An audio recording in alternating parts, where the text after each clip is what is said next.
नमस्कार, मेरा नाम है आस मोहम्मद कैफ और इस समय हम यहाँ खादर के इलाके में हैं जो रामराज थाना क्षेत्र में पड़ता है। यहाँ किसान जो हैं वो एक नई तरह की समस्या से जूझ रहा है। पहले मैं आपको ये बता दूँ, अमूमन बहुत सारे लोगों का जो गैर किसान हैं उनका एक परसेप्शन बन गया है कि किसान तो बड़े मज़े कर रहा है, किसानों के पास बड़ा पैसा आ रहा है, ये तो गन्ने से बहुत कमा रहे हैं और तो करोड़पति अरबपति हो गए हैं, इनके बड़े बड़े घर हैं, इनके बच्चे जो है बड़े बड़े मौज कर रहे हैं। लेकिन किसानों की तकलीफ़ों के बारे में उनको शायद अंदाज़ा नहीं है। अभी क्या है कि गन्ने की खेती जो है वो गन्ना बेल्ट, जिसे शुगर कैन बेल्ट कहा जाता है, शुगर बाउल बेल्ट कहा जाता है, उसमें गन्ने को लेकर तमाम तरह की बात की जाती हैं कि यहाँ सबसे ज़्यादा गन्ना पैदा होता है और गन्ने ने किसानों को बहुत ज़्यादा संपन्नता समृद्धता दे दी है। लेकिन उन तकलीफ़ों की उनको जानकारी नहीं है कि गन्ना जो है वो कितनी मुसीबतों और कितने मुश्किलों के बाद पैदा होता है और अगर एक बार फसल ख़राब हो जाए तो वो कितना तकलीफ़ में किसान आ जाता है। इसी तरह की समस्या आज एक हो गई है। वो ये समस्या हो गई है कि किसान यहाँ पर गन्ने का अपना एक कोड नंबर होता है, गन्ने के नंबर होते हैं, जैसे 64 होता है, 38 होता है, 41 होता है, जो भी होता है वो बताएंगे हमें ये। तो गन्ना अभी जो गन्ना है जो सबसे ज़्यादा यहाँ बोया जाता है गन्ना, वो 38 है, 38 उसका नंबर है। फिगर आउट करेंगे कि पूरा क्या उसका कोड है।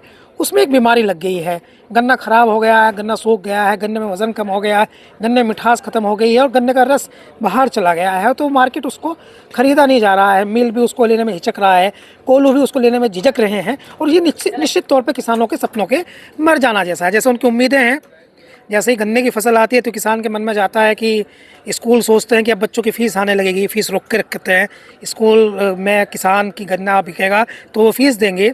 शादियां रोक के रखते हैं कि गन्ना बिकेगा तो हम शादी करेंगे और दूसरे जो खर्चे होते हैं वो बहुत कुछ गन्ने पे डिपेंड करते हैं। लेकिन इस गन्ने में इस समय आ गई बीमारी तो बहुत सारे सपने वो थोड़े से टूटते हुए से दिखाई देते हैं। नमस्कार। नमस्कार। क्या आपका नाम है? मेरा नाम राजपाल सिंह चौहान, पूर्व प्रधान रामराज। तो राजपाल जी, ये जो गन्ना आपने पकड़ा है अपने हाथ में, इस गन्ने की नस्ल क्या है? ये इसे 38 कहते हैं जी। 38 तो ये जितना मेरे हाथ में ना, हाँ। इससे 2 गुना लंबा होता था। अच्छा, ठीक है। लंबाई इसकी 2 गुना और पर लंबाई होती थी और बहुत अच्छी पैदावार थी। जैसा किसान को इसने उभारा वैसे किसान को इसने डाउन कर दिया, ख़त्म कर दिया। 2 सालों से ऐसे ज़बरदस्त नुकसान है। क्या ये ऊपर से बीमारी, इसमें कीड़ा लगता है और ऊपर से पूरा गन्ना सूखता चला आता है, तो सारे खेत के खेत ख़त्म हो गए। किसानों का बुरा हाल है। 2 सालों से इतना नुकसान है क्या उन्हें कई साल भी होश नहीं आने का। कुछ लोग नेता टाइप के लोग कुछ कहते हैं किसान ने मोटरसाइकिल ले ली, गाड़ी ले ली, तो बहुत दिक्कत पैदा हो जाती है कि किसान गाड़ी में क्यों घूम रहा, मोटरसाइकिल पर क्यों घूम रहा, उसकी मेहनत नहीं देखता कितनी मेहनत है।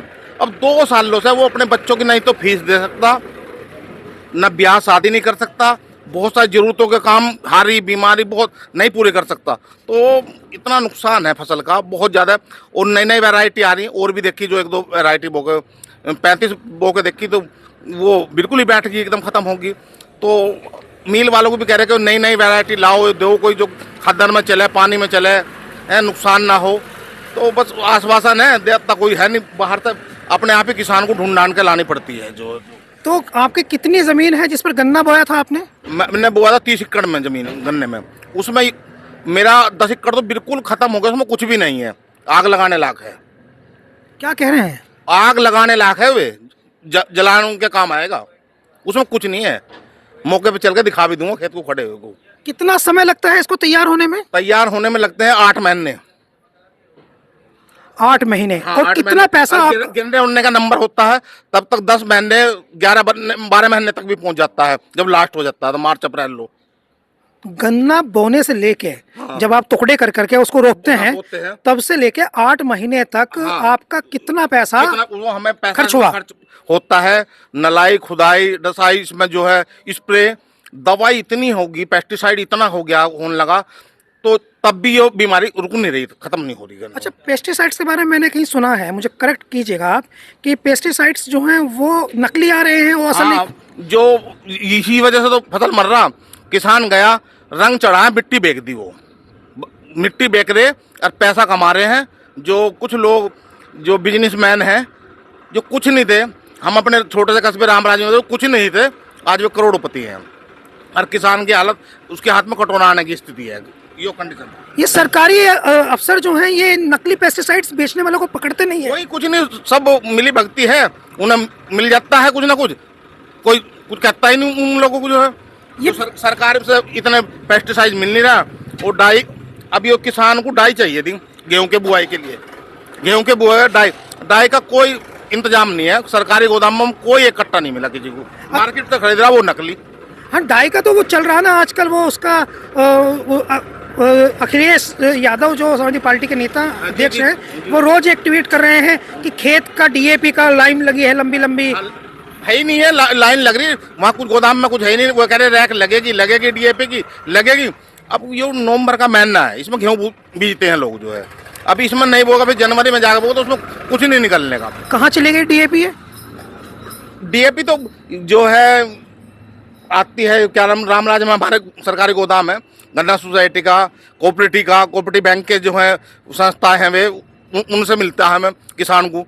और वहाँ अब तक आने जब रैक ही नहीं लगी हमारे जिले में, तो सरकार देती है, ये सरकार देती है सब्सिडी पे। सब्सिडी पे। तो कहीं ऐसा तो नहीं कि निजीकरण की तरफ बात, इसको भी अडानी और अंबानी बनाने लगे? कुछ नहीं पता ऐसा कुछ लग रहा है क्या कुछ ना कुछ तो इसमें है, या रेट डबल करे जाए, बढ़ाए जाए, सब्सिडी दे रहे, कुछ ऐसा संकेत मिल रहे कि सब्सिडी को हटाया जाए, किसान को सीधा जितने का भी 3000 का हो या 2500 का वो दिया जाए। तो इस वजह से वो तंग होगा तो फिर कहेगा ही उनको भाई हम दे तो दो किसी भी रेट में। हाँ, मार्केट वाली स्थिति। मार्केट वाली स्थिति। हाँ। गन्ना कैसे खराब है, कैसे तोड़ सकते हैं हम? रस तो इसमें है, हाँ, पर रस इसका ये देखो अंदर से इधर से देखो ये हाँ, ये बीमारी है, ये ऐसे ही चली जाती है नीचे लगती और ये पूरा सूख जाता है खड़ा। इसी को हम लोग गांव की भाषा में काना होना कहते हैं। हाँ, काना कहते हैं इसे, काना कहते हैं गाँव की भाषा में। और सूख जाता है फिर ये, सूख जाता है पूरा, गोला इसका खत्म, डंगरों को चारा नहीं है और फसल गन्ना तो खत्म है ही है। तो काना गन्ना मिल ले लेता है या कहता है कि खराब नहीं लूंगा? नहीं, वो कहता है मैं पैसे देता हूँ, अच्छा गन्ना लाइए। हाँ, वो कैसे उनका भाई जब यहाँ हालत खराब है, खादर में स्थिति ये है, तो वो फिर कह देता वो चलो कोई नहीं डाल लो, पर आगे से सही करके लाओ, आगे से सही करके लाओ। हाँ। तो आप अकेले किसान अगर इस तरह से ट्रबल मेक हो रहा है, आप परेशान हैं, तो इस तरह तो यहाँ गन्ना बेल्ट है, हजारों किसानों पे, हजारों किसानों में कोई किसान ऐसा नहीं 2 बीघे वाला हो या 100 बीघे वाला हो, सबका नुकसान है, नुकसान मोटे नुकसान है, बहुत ज्यादा है। अब जहाँ 70-80 के एवरेज का बीघे में गन्ना निकलता, अब निकल रहा 20 के एवरेज का, 25 के एवरेज का गन्ना निकल रहा है। जो अगर 100 लोगों ने गन्ना बोया, हाँ, तो उसमें ज्यादा गन्ने पर डिपेंड है, ज्यादातर गन्ने पर डिपेंड है यहाँ लोग जो है। वो मैं समझ गया कि पूरी बेल्ट ही ये गन्ने पर डिपेंड है, ये तो बात मैं समझता हूँ। मगर मैं ये जानना चाहता हूँ कि अगर 100 लोगों ने गन्ना बोया तो उसमें से 38 नस्ल का गन्ना कितने लोगों ने बोया? ज्यादातर अभी खत्म नहीं हुआ था, ज्यादातर लोगों पे 38 था अभी, क्योंकि 38 ने पहले शुरू में अच्छा चला, बीमारी में दवाई ववाई डाल के चला लिया। अब इसने देखते रहे, पिछले साल भी बो दिया तो दिक्कत आई, चलो उनको हट जाएगी दवाई कर दे, अब का बिल्कुल नाश कर दिया इसने, बिल्कुल खेत खत्म हो गया जो पट बिल्कुल। तो अभी आप लोग इसकी, चूंकि आपको अब एक बार चोट लग गई है, हाँ। तो नस्ल बदलने पर आप लोग विचार? नस्ल बदलेंगे बिल्कुल, जो इसका पौधा भी है ना उसे भी जड़ से उखाड़ देंगे जी, कहीं से भी देखें वैरायटी लगे, नहीं तो कोई और खेती करेंगे, कोई जरूरी नहीं है, कोई गेहूं बोएंगे, सरसों बोएंगे, धान लगाएंगे, कुछ और करेंगे, अच्छी वैरायटी मिलेगी तो बोएंगे। 38 समस्या है। 38 समस्या, कभी जो राहत थी वो आज आफत है। आफत है, बिल्कुल बहुत आफत है, ज्यादा आफत है, बहुत ज्यादा आफत हो गई है। कभी जो राहत थी वो आज आफत है। ये गन्ने को लेकर के आपने बहुत डिटेल्स में समझा है, और हम गन्ने के खेत पर जाकर के एक बार वहाँ बात करने की कोशिश भी करेंगे। मैं हूँ आस मोहम्मद कैफ, ये रामराज इलाका है, खादर क्षेत्र से कहते हैं। नमस्कार। कितनी देर का हुआ?